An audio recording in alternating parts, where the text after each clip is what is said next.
জান্নাতে যাওয়ার আমল কি? আল্লাহ রাসূল বললেন মাত্র 4টা আমল। আমার মায়েদের জন্য বলতেছি, মা ওয়ামিলু সলেহা, সূরা আসরের 2 নম্বর অংশ, একটু মনোযোগ দিয়ে শুনবেন।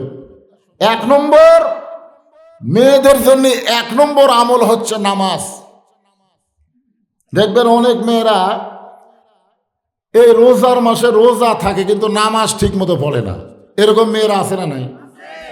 আর আমাদের কিছু মেয়েরা আছে তাদের স্বামী আবার ওই সেই রকম খারাপ, যার কারণে রোজা থাকেও তরকারি চাকে। আমি দেখছি আমার এক সম্পর্কে ভাবি রোজা থাকা এরকম থু থু থু। আমি বললাম, ভাবি এই রোজা থেকে জিবের দিয়ে এরকম করতেছেন কেন?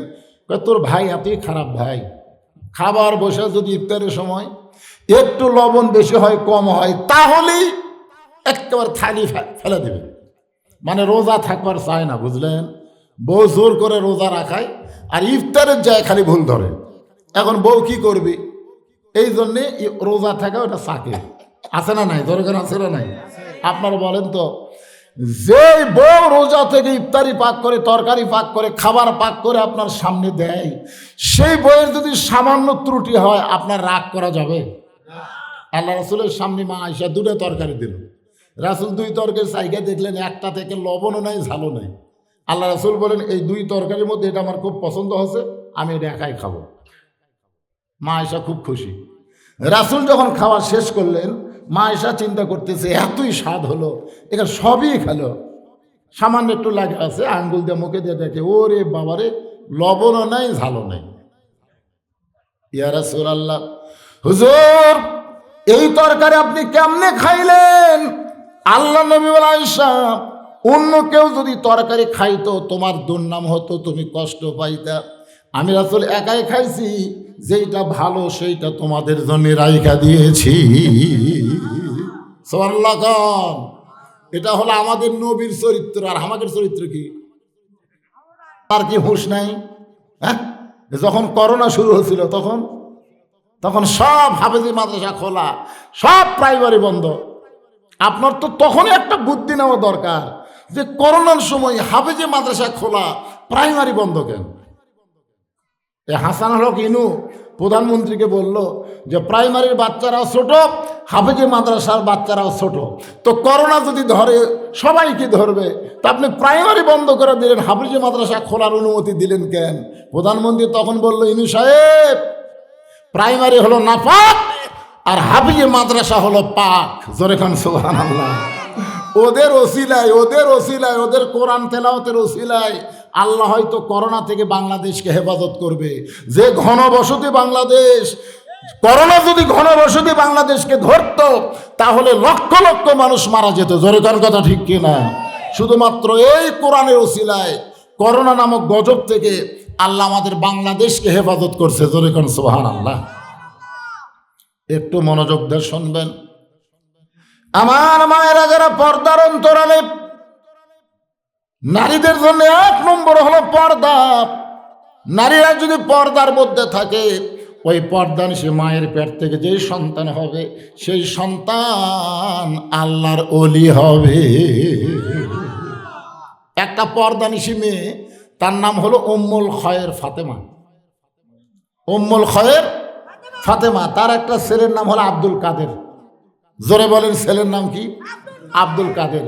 4 বছর বয়সে মাদ্রাসায় ভর্তি করে দিয়েছে। দেখেন পর্দানিশী মায়ের পেট থেকে কীরকম সন্তান জন্ম নেয়। এজন্য একজন নেপোলিয়ন বলেছে, তোমরা যদি ভালো একটা সন্তান চাও, ভালো একটা মায়ের দরকার। ভালো একটা কিসের দরকার? ভালো একটা মায়ের দরকার। আর আমরা যদি ভালো মা চাই, পর্দা ছাড়া ভালো মা পাওয়ার কোনো উপায় নাই। দেখবেন পর্দানিশী নারীরা কোনোদিন সিজার করে না, সিজার করবে না, কারণ তারা এত শরম করে, না না ডাক্তারের মধ্যে যদি মহিলা ডাক্তার না হয়, মরদ ডাক্তার, আমার পেট কাটে, মরে যাবো, কিন্তু আমি সিজার করব না, আমার নর্মালি বাচ্চা হোক। আর যারা বেপর্দা, ওরে বাবারে মরবো না রে, পেট কাটে বাচ্চা বের করে। আপনারা বলেন তো, নর্মালে বাচ্চা আর সিজার করা বাচ্চা, এই দুটোর মধ্যে তফাৎ কি? নর্মালে বাচ্চা হলো বাচ্চার একেবারে সময় শেষ করে বাচ্চা মায়ের পেট থেকে বের হয়, এটা হলো নর্মালে। আর সিজার করা হলো বাচ্চার এখনো বার হওয়ার সময় হয়নি, এমন সময় পেট কাটে, ডাক্তার টাকা খাওয়ার লোভে বলতেছে পানি ফুরে গেছে, পেটের মধ্যে পানি নেই, বেকা তেনা হয়ে আছে। এখন কি করবি, পেট কাটে বার করে দেখে, পেট কাটে দেখে তোর ঘুমই ভাঙ্গেনি। ডাক্তাররা কয় রে আরো 2 দিন পরেই নর্মালে হতো রে, কিন্তু এখন পেট কাটে যার ঘুম ভাঙলো না, করবো কি? তখন ডাক্তাররা বসে বলে জ্বর পাও ধরে বার করে একটা ঘুরেন দাও। তখন এই পাও ধরে এরকম একটা ঘুরেন দেয়, ওই ঘুরেন দিতে তখন মাথার ঝাঁকিলে ওই যে ঝাঁকি খাচ্ছে, ওই ঝাঁকি খাওয়ার পরে ওই বাচ্চাটার কোনো সময় স্থির থাকে না, যেখানেই বসে 2-4 মিনিট পর পর লাফতে ওঠে, মানে অস্থির। আর যারা আমরা নর্মালি হচ্ছি, আমার দাদি তো আমারে কইছে ভাই তোকে টানে বার করবার যা তোর মাথা লম্বা হয়ে গেছিল, পরে আমরা থেবে থেবে মাথা গোল করছি। আমার মায়েরা শোনেন, আব্দুল কাদেরের বয়স হলো মাত্র 4 বছর। একটা মাদ্রাসায় ভর্তি করে দিছে। মা পর্দার অন্তরাল থেকে বলে আমার আব্দুল কাদের যেন কোরআনের হাফেজ হয়, আলেম হয়। কারণ একজন ভালো মা চাবে তার সন্তানকে কোরআনের শিক্ষা দিতে। ধরে কোন কথা ঠিক কিনা? প্রত্যেকটা ভালো মা চাবে কোরআনের শিক্ষা দিতে, কারণ কোরআনের শিক্ষা যখন সন্তান নিবে তখন ওই বাচ্চাটা পবিত্র হওয়ার শিক্ষা পাবে। কারণ ছোটবেলায় পবিত্র হওয়ার শিক্ষা যদি কোনো বাচ্চারে দেওয়া হয়, ওই বাচ্চা বড় হলে আর অপবিত্র হতে চাবে না। ছোটবেলায় যারা খাড়া হয়ে পেশাব করে, বড় হয়ে তোরা পেশাব করবে। পেশাব যে একটা দুর্গন্ধ জিনিস, পেশাব কমপ্লিট করে যে পানি খরচ করা লাগে, অনেক ছেলেরা পর্যন্ত এটা জানি না। জোরে কোন ঠিক কিনা? তা আব্দুল কাদেরকে মাদ্রাসায় ভর্তি করে দিছে। পরদিন ওস্তাদ বলতেছে আব্দুল কাদের আয়, তোর মা চাই তুই হাফেজ আলিম হবে, আয় আমার কাছে। কাছে নিয়ে বলতেছে আমার সঙ্গে পড় আলিফ। যেই বলছে আলিফ, সঙ্গে সঙ্গে আব্দুল কাদের লাম মিম যালিকাল কিতাবু লা রাইবা ফি হুদাল লিল মুত্তাকিন আল্লাযীনা ইউমিনুনা বিল গায়বি ওয়া ইউকিমুনাস সালাত ওয়া মিম্মা রাযাকনাহুম ইনফিকুন। ওস্তাদ মারছে দৌড়। কেন আমি আলিফ বলার পরে বা না বলতেই যে হারে শুরু করছে, ই তো মানুষের বাচ্চা না, এই জিন পেতনির বাচ্চা হবে। ওস্তাদ দৌড় দেখে ছাত্র বলে হুজুর দৌড়ান কেন? বলে একলা পারতেছি না, তোমরা সবাই আসো। সবাই মিলে ঘিরে ধরে দেখতেছে তোমার আব্দুল কাদের 18 পারার কোরআন কোথায় পাইল? মা ঘরের ভিতর থেকে বলতেছে আল্লাহর শপথ করে বলতেছি আমি জানি না। ওস্তাদ বলে অস্বীকার করো না। বলে আমি এতটুকু জানি আমি 18 পারা কোরআনের হাফেজা। এ আব্দুল কাদের যখন আমার পেটে ছিল, কারণ সন্তান যখন পেটে আসে তখন আল্লাহ মায়ের মাসিক ব্যারাম বন্ধ করে দেয়। সুবহানাল্লাহ বলেন। মায়েদের যারা যুবতী পেটে যখন বাচ্চা আসে, ওই সকল যুবতী মায়েদের প্রতি মাসে 3 দিন 5 দিন 7 দিন একটা করে অসুখ হয় কি হয় না? আপনার বলেন তো এই অসুখ হলে নামাজ পড়া যাবে, রোজা করা যাবে? কিন্তু সন্তান পেটে আসার সাথে সাথে আল্লাহ তাআলা এই মাসিক ব্যারাম বন্ধ করে দেয়। কেন দেয়? যে সন্তান পেটে থাকা অবস্থায় মার ইবাদতের যেন কোনো কমতি না হয়। আব্দুল কাদেরের মা বলতেছে আমি আব্দুল কাদের পেটে আসার পরে 5 ওয়াক্ত নামাজ আদায় করেছি। আব্দুল কাদের পেটে থাকার সময় আমার ইবাদতের কোনো কমতি হয় নাই, সব সময় কোরআন তেলাওয়াত করেছি। আব্দুল কাদের যখন দুনিয়াতে ভূমিষ্ঠ হলো, আমার সন্তান কান্দে, আমি বাবা তো কয়া কান্না থামাইনি, আমি আল্লাহর কোরআন তেলাওয়াত করে করে আব্দুল কাদেরের কান্না থামাইছি। আব্দুল কাদের যখন আমার স্তনের দুগ্ধ পান করত, আমি কোরআন তেলাওয়াত করতাম। আব্দুল কাদের যখন বিছনায় ঘুমাবার যাইতো, আমি 1 পারা কোরআন না শোনাইলে আমার আব্দুল কাদের কোনোদিন ঘুমাইতো না। 1 পারা কোরআন শুনাইলে তারপরে চোখ বন্ধ করে। আর আমাকে রে মা দেখে কিরণমালা, সন্তানও দেখতেছে। জোরে কোন ঠিক কিনা? অনেক মায়েরা সন্তানকে কোলত নিয়ে স্টার জলসা জি বাংলা দেখে। ভাই রে, আজকে সন্তান ভালো মন্দ হওয়ার প্রধান কারণ হলো মা। মাই হচ্ছে সন্তানের সবচাইতে বড় বিশ্ববিদ্যালয়। জোরে কোন কথা কন না গে? 4 বছর আমি 18 পারা কোরআন বহুবার তেলাওয়াত করেছি। আমার তেলাওয়াত শুনে শুনে আব্দুল কাদের যে মুখস্থ করছে, আমি মা হয়ে বুঝবারই পারিনি। সমস্ত শিক্ষক বলতেছে মা যদি ভালো হয় সন্তান আল্লাহর ওলি হয়। তাহলে আমাদের মা যারা পর্দার অন্তরালে, এরা যদি ভালো না হয় আমরা কোনোদিন ভালো সন্তান আশা করতে পারবো না। আমাদের ভবিষ্যৎ সন্তানগুলো সব মসজিদমুখী হোক, এটাকে আমরা চাই কি চাই না? আমাকে বলা হুজুর আমাদের গ্রামের সবাই ধনী, মসজিদের উন্নয়ন করবে মাহফিল। আমি বলবো মসজিদের উন্নয়ন হলো মসজিদ 2 তলা 3 তলা 7 তলা করা না। মসজিদের উন্নয়ন হলো জাপানি টাইলস দিয়ে মসজিদ সুন্দর করা না। মসজিদের উন্নয়ন হলো এলাকার সমস্ত মুসলমান পুরুষ মানুষকে মসজিদে 5 ওয়াক্ত নামাজ জামাতে আদায় করা। এই নামাজ পড়িস? আমাকে রে সুবহানাল্লাহ কাম সারছে। আপনাদের গ্রামের মসজিদের খবর কি? মুয়াজ্জিন থাকলে ভালো বোঝা যেত। আছে মুয়াজ্জিন? কোথায়? কোনটা?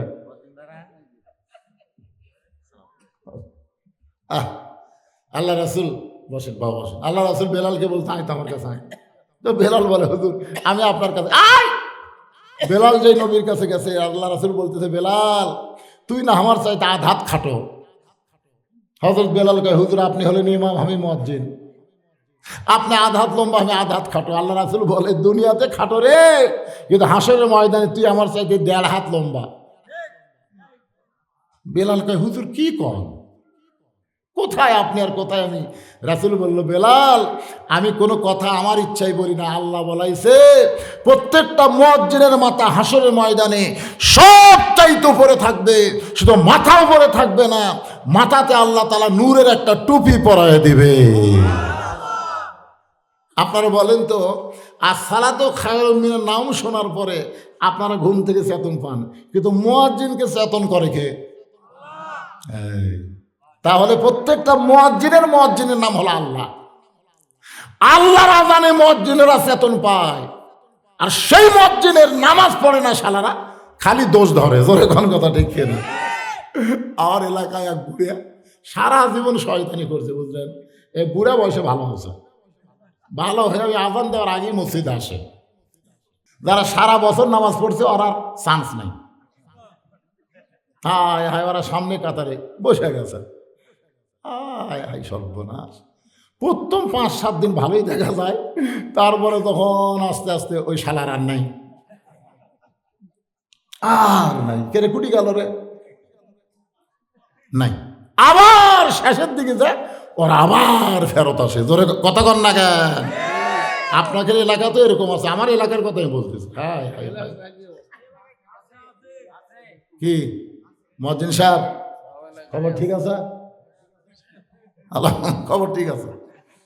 আজকে এই মসজিদের উন্নয়ন বলতে আপনারা কি বুঝতেছেন?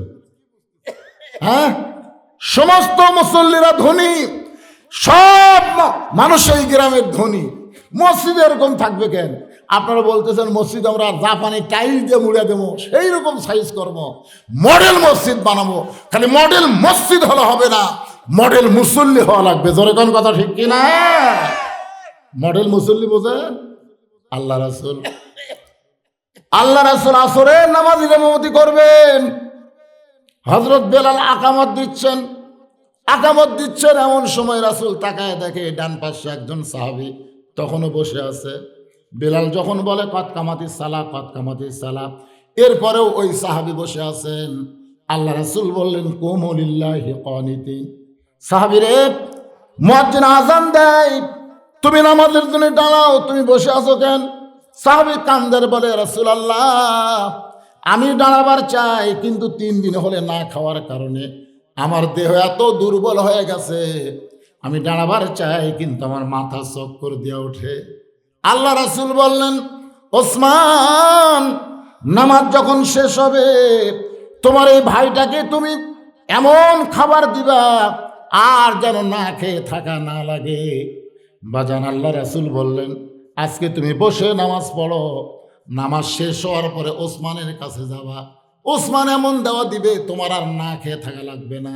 সাহাবী কান্দের বলে রাসূলুল্লাহ আমি বসে নামাজ পড়লে কি হবে? আমার ঈমান বলতেছে ইয়া কানাবুদু, ওয়া ইয়্যাকা নাস্তাইন, আমি যে আল্লাহর ইবাদত করি সে আল্লাহ আমাকে সাহায্য করবে। যতক্ষণ পর্যন্ত আমার ঈমান বলবে আল্লাহ সাহায্য করবে, আমি না খাইয়া খাইয়া মরে যাব, কিন্তু আমি আল্লাহ বাদ দেয়া ওসমানের কাছে যাবার পারবো না। জোরে বলেন সুবহানাল্লাহ। একমাত্র নামাজই পারে মানুষকে আল্লাহর সঙ্গে বান্দার সম্পর্ক করে দিতে।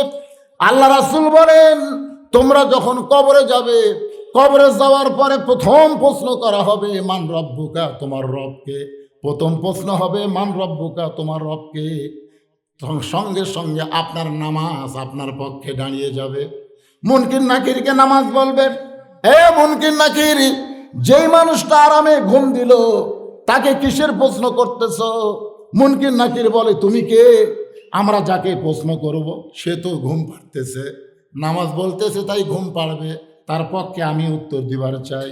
মুনকির নাকির বলে, তাহলে বলো মান রব্বুকা। নামাজ বলতেছে, তাহলে শোনো, যেই লোকটা মসজিদের মধ্যে ঢুকে নামাজের নিয়ত করার পরে আলহামদুলিল্লাহি রব্বিল আলামিন বলেছে, যেই লোকটা রুকুতে গিয়ে বলেছে সুবহান রব্বিয়াল আযীম, যেই লোকটা সিজদায় গিয়ে বলেছে সুবহান রব্বিয়াল আলা, দৈনিক কত রাকাত নামাজ পড়েছে, কত ওয়াক্ত নামাজ পড়লো সারা জীবন, তোমরা কি হিসাব দিবার পারবা? মুনকির নাকির বলতেছে, আমাদের কাছে কোনো ক্যালকুলেটর নাই। নামাজ বলতেছে, তাহলে রব রব করি তো দুনিয়া থেকে কবরে আসলো, তাকে আবার মান রব্বুকা প্রশ্ন কেন করতেছ? মুনকির নাকির বলে, আল্লাহ তোমার বান্দাকে মান রব্বুকা প্রশ্ন করার সাথে সাথে নামাজ যে খেপা খেপছে, আমরা এখন কি করব? আল্লাহ বলে, নামাজ নিয়ে যে কবরে আইলো তার রবের উত্তর হইয়া গেছে। আর নামাজ ছাড়া করে যাবেন। আজকে কারা কারা ঈশার নামাজ পড়েননি? হাত তুলবার কম না। না না, কারা কারা ঈশার নামাজ পড়েননি? আচ্ছা, আপনার ফজর পর্যন্ত বাঁচার গ্যারান্টি দেন তো দেখি। একটা লোক বলেন, হুজুর এশা পর্যন্ত কি আছে হুজুর? গ্যারান্টি আছে? তাহলে এক পলকের নাই ভরসা, মিশে সকল আশা, কখন বুঝি দারুণ ঝড়ে ভাঙবে তোমার বাসা। মিশে মায়াই বন্দি থাইকা, মিশে মায়াই বন্দি থাইকা, করলাম কত খেলা, পশ্চিমে তাকিয়া দেখো তোমার জীবনের ডুইবা গেছে বেলা। হাসির আসামি নেয়া চা খাচ্ছে আর হাসতেছে, অমুকের ফাঁসি হলো, অমুকের ফাঁসি হলো। হুজুর আপনাকে বড় হুজুরের কি হবে? বড় হুজুর মানে বুঝতেছেন না? 50 বছর যিনি কোরআনে তাফসির করে জেলখানার থেকে হাসপাতালত যে মরল, হ্যাঁ সাইদি হুজুর। আমরা কিন্তু একটা গজল গাই, আল্লামা সাইদি তুমি মরনি, শহীদ হয়েছ আমরা এটাই জানি। কথা কয় না, কথা কয় না, কথা কয় না। হুজুর কি অমুকের ফাঁসি হলো, অমুকের ফাঁসি হলো। এ ভাই আমি 7 তালা করবার যা 6 তালা করে আটকা কেন রে ভাই? আমার একটু 10 বস্তা সিমেন্ট লাগবে ভাই। ও ভাই, আল্লাহ কবিকা তোর বিল্ডিং বানাতে তুই বানাবার পারিস, আর আমার ঘর বানাতে তোর টাকা দিতে অসুবিধা কোন জায়গায়? পাকিস্তানের ক্রিকেটার শহীদ আফ্রিদি 19টা মসজিদ আগে বানাছে, 19টা মসজিদ আগে বানাছে। শহীদ আফ্রিদি নাম শুনছেন? আগে কয়টা মসজিদ বানাছে? 19টা মসজিদ বানাছে। আর সোল ফোল আর বউ কান্দে যে খালি আল্লাহর ঘর বানালেন, আমাকে ঘর বানাবেন না। শহীদ আফ্রিদি কয়, আগে আমার মনের আশা পুরো হোক। 19টা মসজিদ বানানোর পরে তারপরে ওরকে থাকার ঘর বানাছে। আগে আল্লাহর ঘর, তারপরে বান্দার ঘর। আর আপনারা আগে নিজের ঘর বানান, আল্লাহর ঘর চাইলে কয় হুজুর অভাবে আছি, হুজুর অভাবে আছি, হুজুর। 7 তালা বিল্ডিং বানাচ্ছে, ওর কাছে মসজিদের জন্য 2 বস্তা সিমেন্ট আছে, হাত শর্ট হুজুর। আল্লাহ কয় মরিয়া দেখ, তোর বিল্ডিং তোর বুকের উপর চাপা মরে। এই উঠতেছেন কে রে? এই ওঠে কে রে? এই সময় ওঠে কে? কিসের সার রাত হবে না? ব্যাপারটা হলো মসজিদের জন্য হাজার হাজার মানুষের কাছে টাকা, 10 টাকা 20 টাকা, বা টাকা দিল 10, বেশ তো বসা বস, টাকা দিল 20, বেশ তো দিয়ে দিস, এরকম টাকা দিয়ে মসজিদের চট হবি, চট। মসজিদের ছাদ হবি না। ছাদ দিবার গেলে এই পাশে একজন বসে আছে, এটি একজন বসে আছে, আর ওই ভাই একা ভাই আছে, ও চেয়ারম্যান। হ্যাঁ তো হ্যাঁ ঠিক আছে, এই ভাই আমার হচ্ছে চেয়ারম্যান সাহেব, বর্তমান চেয়ারম্যান। তো এত পরে কোথেকে আসলো রে? আলহামদুলিল্লাহ। আচ্ছা ঠিক আছে। এই এখন বলেন, এত লোকের কাছে 10 টাকা করে চাই কি লাভ? কোন তো একটা প্রাণ খোলা কথা কন্ত দেব, একটা দেন ভাই রে। এ ওকে ডিক্লেয়ার দেবো না। তাবুকের যুদ্ধে আল্লাহ রাসূল বললেন, আবু বকর কত দিবা? ওমর কত দিবা? আলী বলতে, হুজুর আপনি না কইছেন গোপনে দান সবচেয়ে ভালো দান। আল্লাহ রাসূল বলে, আলী রে সেই দিন শেষ, আজকে প্রকাশ্যে দান চাওয়া হচ্ছে, কে কত দিবা? গোপনে দান কার জন্যে? কোন সম্ভ্রান্ত ব্যক্তি গরিব হয়ে গেছে, সবার কাছে যাওয়ার পারে না, তাকে আপনি গোপনে দান করবেন। ডান হাতে দান করলে বাম হাত যেন না জানে। মনে করেন আপনার বড় ভাই, আপনারই ভাই, সে গরিব হয়ে গেছে, সে ঋণগ্রস্ত হয়ে গেছে, তাকে আপনি দান করেন, দুনিয়ার কারো কাছে আপনার বলা চলবে না, ওই দান হলো গোপন দান। আর মসজিদের জন্য দান মানে কি? আপনার দান দেওয়া দেখে আরেকজন যদি উৎসাহ পায়, এজন্য প্রকাশ্যে দেওয়া জায়েজ আছে, প্রকাশ্যে দেওয়া জায়েজ আছে। উনি বলতেছে আমি তো প্রকাশ্যে দেই না, তখন আপনারা তো সব বেড়ার লোক আছেন, এই গ্রামের লোকই নাই। এখন ফরহাদ হোসেন আসাদ দিদি কি আদায় করছে আল্লাহ ভালো জানে, কি আদায় হচ্ছে। তা আপনি একটা কোন, আপনি কি প্রকাশ্যে দেন না? কোন কোন ভাই কত? 10,000 দিয়ে কি হবে না? গোটা ব্যবসার সভাপতি দুবলহাটের নাকি? হ্যাঁ, তার মানে বিশাল ব্যবসা, বিশাল ব্যবসা, সেটি 10,000-এ খাওয়া আসা। আমার প্রতি মাসে আমার মাদ্রাসার খরচ দেওয়া লাগে 1.5 লাখ টাকা, আল্লাহ দেয়। আমি দোয়া করে দেব ব্যবসার মধ্যে আল্লাহ যেন রহমত বরকতে ভরপুর করে দেয়। জোরে কান আমিন, জোরে বল আল্লাহ আমিন। একটু বাড়ান দেন কোন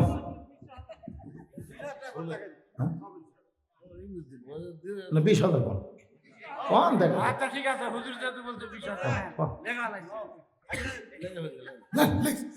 লিল্লাহি তাকবীর। সভাপতি সাহেব 20,000 টাকা ধরে বলেন মারহাবা। আপনিও কম ওটাই দিই 20,000 বলেন না, ভাবি রাগ করবি নাকি? আচ্ছা ঠিক আছে, মাশাআল্লাহ বোঝা গেছে, আলহামদুলিল্লাহ। ওটাই লিল্লাহি তাকবীর। এটা হচ্ছে প্রধান অতিথি, আর এইটা হলো সভাপতি, চেয়ারম্যান সাহেব। আপনি কোন 5,000? ও হরিবাসর থেকে শুরু করে সব জায়গায় আসলে বিপদ মানে এক জায়গায় বেশি দিল, ওরা কবিকা ওটি বেশি দিলেন, তা আমরা কি হলেন? খুবই বিপদ ভাই। গোপনে যা পারে করুক, প্রকাশে 5,000 টাকা। আপনি কোন পদে আছেন? আপনি কত দিবেন?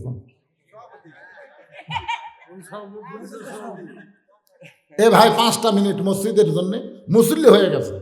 এখন মুসল্লি যা হাঁটু যদি ক্ষয় হয় তাহলে হবে। আপনারা যে শরীর নামাজ পড়ে চলেন, এখন যাই দেখতেছেন হাঁটুর তলে খড়খড়া, এ তেল তেলা করা লাগবে। এই জন্যে জোরে একটা তকবির দেওয়া লাগে। ভাই রে চশমা ছাড়া তো দেখতে পাচ্ছি না।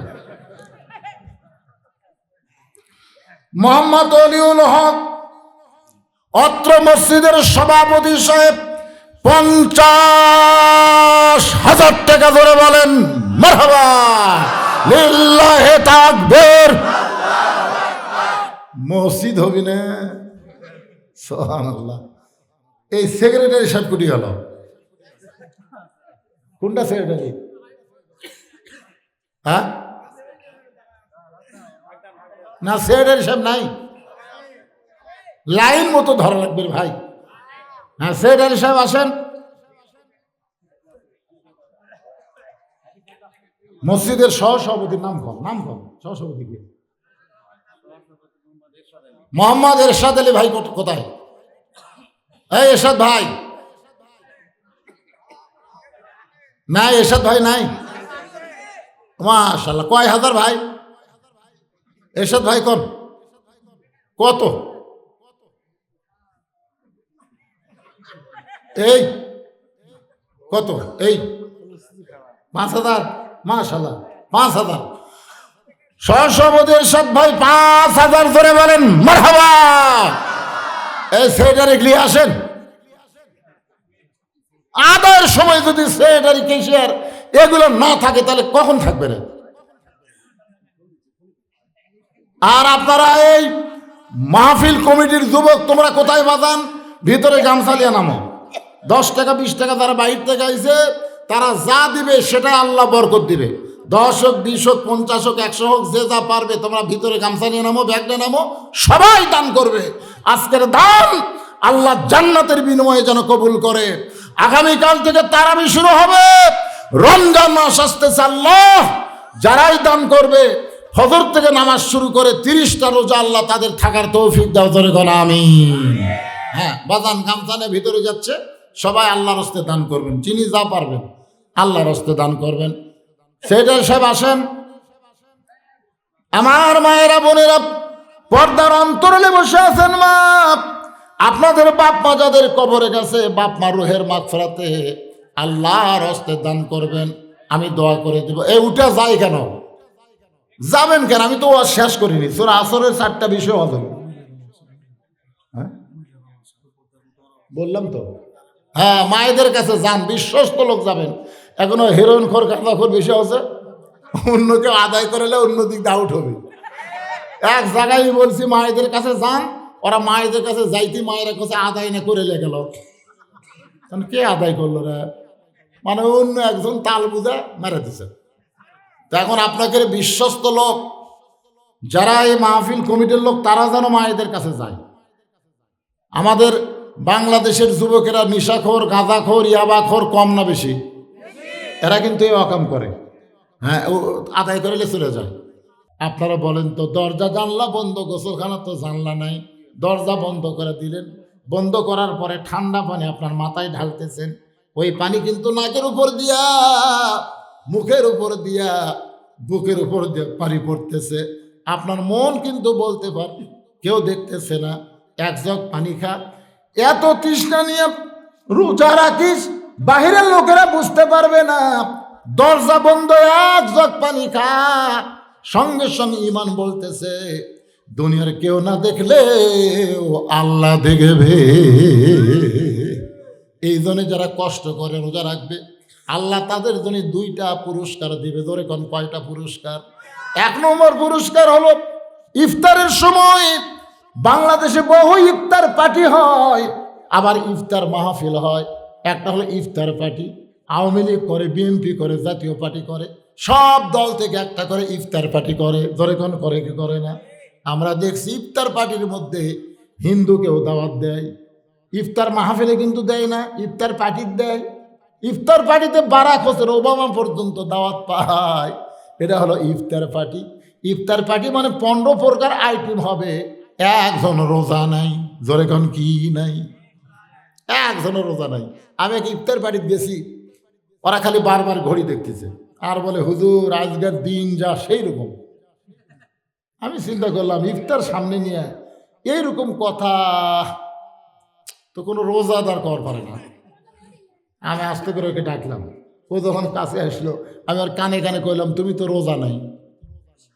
হুজুর আপনি কেমনে জানেন? আমি পাগল, রোজাদারের জন্য 2টা সুখবর। একটা হলো ইফতারের সময়, ইফতার যখন সামনে আসে প্রত্যেকটা রোজাদারের কলিজায় জান্নাতে একটা শান্তি আসে। ধরে কোন কথা ঠিক কিনা? মুখের সামনে জগ ভরা পানি, গিলাস ভরা শরবত। গরিব মানুষ হলেও তো মুড়ি মাখা আছে রে। রোজার মধ্যে কিন্তু সবচাইতে বুন্দে দিয়ে বুট দিয়ে মুড়ি মাখা 1 নম্বর। ধরে কোন কথা ঠিক কিনা? যত আইটেমের ইফতার দেখ, আমার সামনে মুড়ি মাখা দেওয়াই লাগবে। এখন মুড়ি মাখা থুইয়া বারবার ঘড়ি দেখতেছে, ফেরেশতা বলে মাবুদ তোমারে কোনোদিন দেখে নাই, কোনোদিন তোমার বান্দা তোমারে দেখলো না, তোমার জান্নাত দেখলো না, এরপরেও বারবার ঘড়ি দেখে, কলিজা তৃষ্ণায় ছটফট করতেছে, মুখের সামনে খাবার আছে। আল্লাহ বলে ফেরেশতা সাক্ষী থাক, ইফতার সামনে নিয়ে বারবার ঘড়ি দেখি, সময় না হওয়া পর্যন্ত যারা রোজা ভাঙ্গে না, আমি আল্লাহ তাদেরকে জান্নাত নামক রায়হান নামক একটা দরজা দিয়া আমি আল্লাহ তাদেরকে জান্নাতে ঢুকাবো। সালামুন আলাইকুম তিবতুম ফাদখুলুহা খালিদিন। রোজাদারকে আল্লাহ তাআলা জান্নাতের দরজায় নিয়ে যাবে। ফেরেশতারা বলবে রে রোজাদার, আল্লাহর পক্ষ থেকে তোমাদের সালাম, তোমরা জান্নাতের মধ্যে ঢুকে যাও। রোজাদাররা বলবে আল্লাহ কোথায় থেকে সালাম দেয়? আল্লাহর সালাম সরাসরি আমরা নিবার চাই। জোরে খান সুবহানাল্লাহ। সরাসরি আল্লাহ সালাম দেওয়া লাগবে, কারণ আল্লাহ বলেছেন রোজা আমার জন্যে, আসামলি রোজা আমি আল্লাহর জন্যে, ওয়ানা ওজেজাবিহি আমি আল্লাহ নিজের হাতে পুরস্কার দিব। জান্নাতে আমরা যাব না ততক্ষণ পর্যন্ত যতক্ষণ যার ভয়ে আমরা রোজা ছিলাম সে আল্লাহকে না দেখা।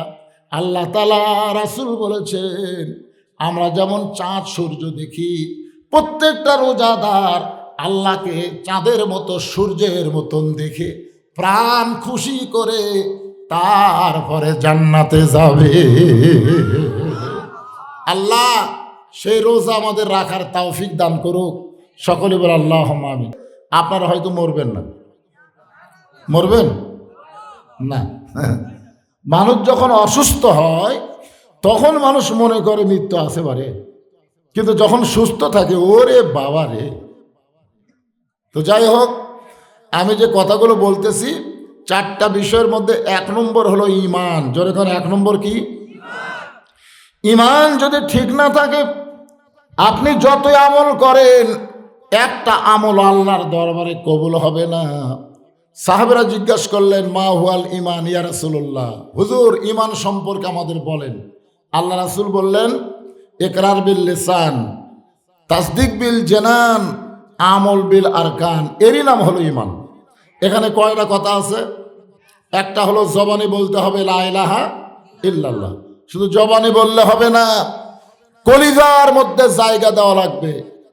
কলিজার মধ্যে যদি ঈমানের জায়গা দেয় তার কাছে জীবনের চাইতে ঈমানের দাম বেশি হবে। এখন আপনারা সত্যি করে বলেন আপনাদের কাছে জীবনের দাম বেশি না ঈমানের দাম বেশি? জীবনের চাইতে ঈমানের দাম বেশি হলো ফিলিস্তিনের মুসলমানের কাছে। ফিলিস্তিনের মুসলমান অকাতারে জীবন দিচ্ছে আল্লাহর ঘর বাইতুল মুকাদ্দাসে নামাজ পড়ার জন্য। জোরে কোন কথা ঠিক কি না? আর আপনাদের এলাকার লোকেরা এত বড় মসজিদ বানাতেছে, ওরা জীবন দিচ্ছে নামাজ পড়ার জন্য, আর এত বড় মসজিদ বানায় রাখছে মুসল্লি হয় না। আপনাদের গ্রামের খবর কি? এত বড় মসজিদ বানানোর কি দরকার? বিশাল মসজিদ। ভাইজান শোনেন, ফিলিস্তিনের মুসলমান তারা আল্লাহর ঘরের হেফাজতের জন্য এ পর্যন্ত 32,000, কত হাজার? 32,000 জীবন দিল, যার মধ্যে 18,000 হচ্ছে শিশু বাচ্চা। আপনারা বলেন তো ফিলিস্তিনের মুসলমানের শিশু বাচ্চাদের করা মারতেছে কেন? না না, শিশুগুলাক বাছাই করলো কেন? কারণ একজন ফিলিস্তিনের মা বলেছে পৃথিবীর দেশের নারীরা মায়েরা সন্তান জন্ম দেয়, আর আমরা ফিলিস্তিনের মায়েরা এক একটা মুজাহিদের জন্ম দেই। জোরে কান সুবহানাল্লাহ। ওরা জানে এই বাচ্চাগুলো যখন বড় হবে আর বিধর্মীর হাতে লাঠু থাকবে না, লাঠু চলে যাবে মুসলমানের হাতে। সুবহানাল্লাহ বলেন। আর আমাদের বাংলাদেশের ছেলেদের দিকে বিধর্মীরা তাকায় দেখে যে আমরাও যা ওরাও তাই। আমাদের ছেলেগুলোর যে সাইজ, আমাদের ক্লাস 2 এর একটা ছেলে খাড়া হয়ে পেশাব করে। কি হয়ে পেশাব করে? খাড়া হয় পেশাব করে, পিঠের ওপরে ব্যাগ, বইয়ের ব্যাগ, খাড়া হয়ে মারতেছে। তা আমি জিজ্ঞেস করলাম, বাজান বসে, দাঁড়ায় পেশাব করা ঠিক না। তুই কোন স্কুলে পড়িস? বলে প্রাইমারি 2-এ পড়ি। তো কেমনে পেশাব করা লাগে তোর স্যার তোকে শিখায়নি? তখন বলে, চাচা দেখি খন প্রাইমারি পেশাবখানা যায় দেখি আমার স্যারই খাড়া হয়ে পেশাব করে। এখন আমাদের মাসুম বাচ্চাকে যে শিক্ষা দেওয়া হচ্ছে, এই বাচ্চা কোনোদিন ইসলামের সৈন্য হবে না, এরা জালেম হবে, ভালো মানুষদেরকে এরা জুলুম করবে। জোরে কোন কথা ঠিক কিনা? এই জন্য আমেরিকা, রাশিয়া, ব্রিটেন, ফ্রান্স আমাদের দেশের বাচ্চাদের দিকে কোনো খেয়াল নাই, সব খেয়াল পড়েছে ফিলিস্তিনের বাচ্চাদের উপর, যারা কোনো দোষ করেনি। ছোট ছোট বাচ্চা, 7 বছর 6 বছর, এরকম 18,000 বাচ্চাদেরকে ওরা হত্যা করলো। একটাই মাত্র কারণ, আল্লাহর বাইতুল মুকাদ্দাসকে ওরা হেফাজত করতে চায়। তাহলে মসজিদের জন্য যদি ফিলিস্তিনের মুসলমান জীবন দেয়, আর আপনার মসজিদের নামাজ পড়তে ঢোকেন না, মুসলমান দাবি করবেন, আল্লাহ বলে যে মুসলমান দাবি করে নামাজ পড়ে না, নামাজ না পড়ার কারণে ওর মুসলমানিত্ব ক্যান্সেল হয়ে গেছে। জোরে কোন কথা ঠিক কিনা? আল্লাহ রাসূল বলেছেন, লা সালাতা লা ঈমানা, যার নামাজ নাই তার ঈমানই নাই। জোরে কোন কি নাই? লা সালাতা লা দীনা, যার নামাজ নাই তার কোনো ধর্ম নাই। বাইনাল আবদি ওয়াল কুফরি তরকুস সালাত, বান্দার কাফেরের মধ্যে পৃথক করার জিনিসটার নামই হলো নামাজ। আজকে মনোযোগ দিয়ে কথাগুলো শুনবেন, তাসদিক বিল জেনান। কলিজার মধ্যে যখন ইমানের জায়গা হবে, ওই মানুষটার কাছে জীবনের চাইতে ইমানের গুরুত্ব বেশি হবে। আমাদের বাংলাদেশের মুসলমানের কাছে ইমানের চাইতে জীবনের গুরুত্ব বেশি। আমরা অনেক সময় বলি জীবন বাঁচান ফরজ। আপনারা অন্তর থেকে বলেন তো, জীবন বাঁচান ফরজ না ইমান বাঁচান ফরজ? আরে ভাই, এতদিন তো আমার ওয়াজ শুনেছেন, শোনেননি? যে টান টুন দিয়ে আওয়াজ করি, আজকে হয়তো সেটা দিতে পারলাম না, কিন্তু বক্তা তো আমি আছি না অন্য কেউ? এই কথা কন, অন্য কেউ? কিছুদিন আগে এক মাহফিলে আমি যাবই না, ওরা বলতেছে হুজুর আপনাকে ওয়াজ করা লাগবে না, খালি আপনি আসেন, আপনি খালি আসেন, আমরা যেন বুঝাবার পারি যে আমরা বক্তারে দাওয়াত দিছি, বক্তা আইছে। তা আমি যা টেজে বসে থাকলাম, সবাই বলতেছে এটা তো সেই বদরশিদি। তা আমি কি বদরশিদ ছাড়া অন্য কেউ? তো তাহলে আপনারা ওঠা বসা করবেন না। একটা অসুস্থ মানুষের সামনে বসে আছেন, আর অসুস্থ অবস্থায় যে কথাগুলো বক্তা বলে, এ কথাগুলো শুধু কথা না, প্রত্যেকটা কথা হলো হেদায়েত। জোরে কান সুবহানাল্লাহ। এই জন্য সবাই মনোযোগ দিয়ে শুনবেন, একটু হাহু করেন, মরা লাগবেই কিন্তু। যতই চেষ্টা করেন, যত বাড়ি বানান, যত বিল্ডিংয়ে বানান, আর যতই প্রসাদ করেন, মরা কিন্তু লাগবেই। জোরে কোন কথা ঠিক কিনা? তো মরাই যদি লাগে, তাহলে সত্যি করে বলেন তো, জীবন বাঁচান ফরজ না ইমান বাঁচান ফরজ? তো ইমান যদি আমরা বাঁচাবার চাই, তাহলে নামাজ বাদ দেয় ইমান বাঁচানোর কোনো উপায় আছে? এই জন্য সূরা আসরের 2 নম্বর বিষয় হলো ওয়া আমিলুস সালিহাত, নেক আমল করতে হবে। আমাকে একটা ছেলে বলতে যে হুজুর, আমাদের মসজিদকে আমরা মডেল মসজিদ বানাবার চাই। এই গ্রামের যে মসজিদ আছে, এই মসজিদকে কি মসজিদ বানাবে? মডেল মসজিদ। বর্তমান প্রধানমন্ত্রী অনেকগুলো মসজিদ বানিয়ে দিয়েছে, নাম হলো মডেল মসজিদ। জোরে কোন কি মসজিদ? মানুষ রাস্তা দিয়ে যায় আর তাকায় থাকে, দেখে কি সুন্দর রে। আপনারা বলেন তো, মসজিদ কি দেখার জন্যে? আমার এলাকার কিছু ছেলে হাইস মাইক্রো ভাড়া করে 201 গম্বুজ মসজিদ দেখবার গেছে। বাংলাদেশে একটা মসজিদ আছে, সেই মসজিদের গম্বুজের সংখ্যা হলো 201টা। এই মসজিদ হলো টাঙ্গাইলের গোপালপুর। ওরা মসজিদ দেখে এসে আমাকে বলতে, তো হুজুর সেই রকম একটা মসজিদ হুজুর, আমরা ছাদের ওপর যায় গম্বুজ গুনা দেখলাম 201টা, সেই রকম। তা আমি কইলাম, বাজান তোমরা যেরকম ভাবে তারিফ করতেছ, গেছলা কখন? তোকে 11টার সময়। তোমরা ওখান থেকে ফিরলা কখন? কয় 3টার সময়। তো 11টার সময় গেছো, 3টার সময় ফিরাইছো, মাঝখানে একটা জোহরের নামাজ গেছে, সে নামাজের খবর কি? হুজুর আমরা তো নামাজ পড়িনি, তবে মসজিদ দেখেছি। আপনার বলেন তো মসজিদ কি দেখার জন্যে? এ কথা কন, মসজিদ কি দেখার জন্যে? বর্তমান সরকার 564টা মসজিদ বানায় দিছে। এ মসজিদ দেখার জন্যে নয়, মসজিদ দেখার জন্যে। তাহলে সরকারের উচিত হলো শুধু মসজিদ বানালে হবে না, মসজিদের মধ্যে মুসল্লি কেমনে ঢুকবে, কেমনে ঢুকবে এই আইন আল্লাহর কোরআনে আছে না নাই?